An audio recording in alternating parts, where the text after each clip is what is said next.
বিসমিল্লাহির রহমানির রহিম। আজকে আমার বাবার জানাজার নামাজে আপনারা যারা আসছেন সকলকে আমার সালাম, আসসালামু আলাইকুম।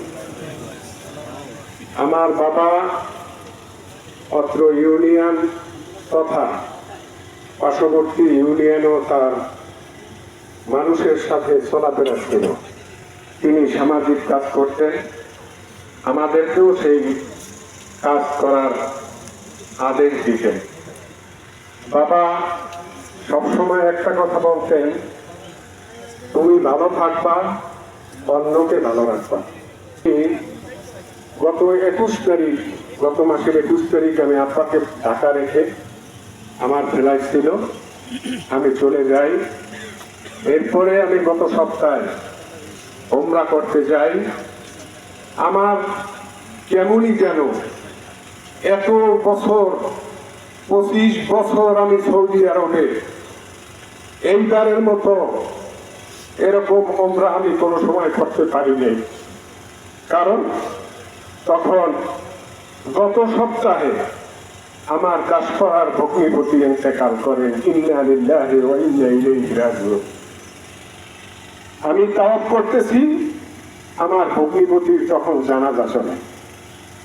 এরপরে আমি 6 তাওয়াফের পরে 7 তাওয়াফের সময় যখন আল্লাহু আকবার বলে আমি দরজার পাশে দাঁড়িয়ে এত সুন্দরভাবে গেলাপ ধরে আল্লাহর কাছে দোয়া করেছি কমসে কম 1 ঘন্টা। না কোনো পুলিশ ছিল, না কোনো মানুষের চাপ ছিল, জানি না কেন। আমি এটা ফেসবুকেও আবেগের কারণে লিখেছি। কারণ নাম ধরে ধরে এলাকার মানুষ, বাংলাদেশ এবং আমাদের সমাজের, আমার বংশের, আমার আত্মীয় স্বজনের জন্য আমি দোয়া করেছি। আমার বাবার জন্য আমি দোয়া করেছি।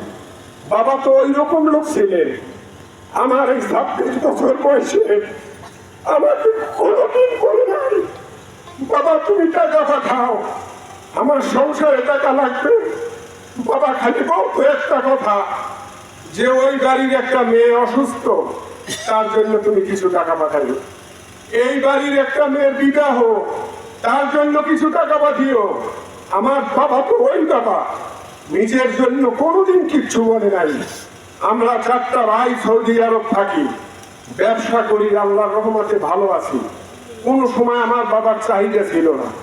আমি 2013 সালে আব্বার হজ সম্পন্ন করি, মার হজ করি। তারপরে ওমরাতে নেই, আমি 25 দিন ওমরাতে আব্বাকে নিয়ে মক্কা মদিনায় কত সুন্দরভাবে জিয়ারত, তাওয়াফ সবকিছু সম্পন্ন।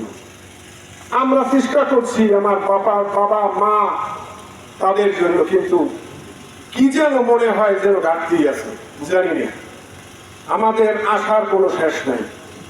আমরা 6 ভাই, একটা কথাই সব সময় বলা, তুমি খাও না খাও, আমার বাবা এবং মার যদি কোন শব্দ আসে সাথে সাথে তুমি তাকে ঢাকায় কমসে কম বরিশাল নিয়ে যাবে। আমরা চেষ্টা করছি, রাখতে পারি। এবং এই শেষবারে যখন আব্বার চিকিৎসা হয়, 5 মিনিট সময় একবার শুনি আব্বার রিপোর্ট ভালো, আর একবার শুনি আব্বা উঠিয়ে কথা বলতেছে। আমাকে বলছে সৌদি আরব থেকে যে হুজুর আসে তাকে তুমি দোয়া করতে বলো, আপনি কেমন আছেন? ভালো আছি। আব্বা কতক্ষণ পরে আবার শুনি আব্বা শ্বাস বাড়ছে। এরপর আবার ফোন দেই, তারপর আবার শুনি আমার বাবা বলতেছে লা ইলাহা ইল্লাল্লাহ, আল্লাহু আকবার, এরকম শব্দ করতেছে। আমি বলছি আব্বা চিন্তা করবেন না, আমি ওমরা করছি, দোয়া করছি, হুজুরও আপনার জন্য দোয়া করতেছে, সবাই দোয়া। এরপরে আব্বা, এরপরে কতক্ষণ পরে শুনে যান আমরা 3টে ভাই কিভাবে আসছি জানি না। একজনের আকামাও ছিল না, ওই আকামা বানাইছি 5 মিনিট সময়, তারপরে টিকিট, তারপরে চলে আসা। আমরা আপনাদের এই রোদের ভিতরে অনেক কথা, টাইম বেশি হয়েছে, দয়া করে আমার আব্বাকে মাফ করে দিবেন। আমার আব্বা যদি কোনো ভুল করে থাকে দয়া করে মাফ করবেন। আব্বা হজের পর থেকে তার কোনো লেনদেন নেই, কারণ তাকে আমরা সাংসারিক কোনো কাজে ব্যবহার করি, তার কোনো লেনদেন নাই। তারপরেও যদি কেউ তার কাছে কোনো টাকা পয়সা পাওনা থাকে বা আব্বাই যদি পায়, উভয় যেভাবে ভালো হয় আমরা আছি, আমরা আপনাদের দিব। আব্বাই যদি পায় সেটা দেওয়ার ব্যবস্থা আপনার করবেন। আমার বাবার জন্য দোয়া করবেন, আল্লাহ যেন তাকে জান্নাতের উচ্চ মাকাম দান করে।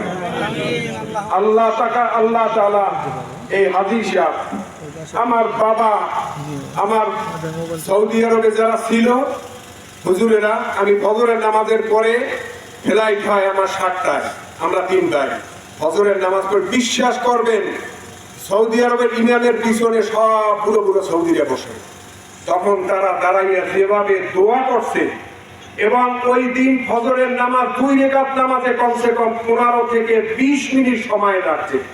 আমাদের এই জায়গায় যে হুজুর আসে, তিনি এই মাইয়াত নিয়ে কোরআনের আয়াত দিয়ে তেলাওয়াত করছে, তারপর সবার সাথে আমরা দেখা করছি, দোয়া সবাই দোয়া করছে। আপনারা দয়া করে আমার বাবাকে মাফ করে দিছেন, আমার বাবাকে মাফ করে দিছেন।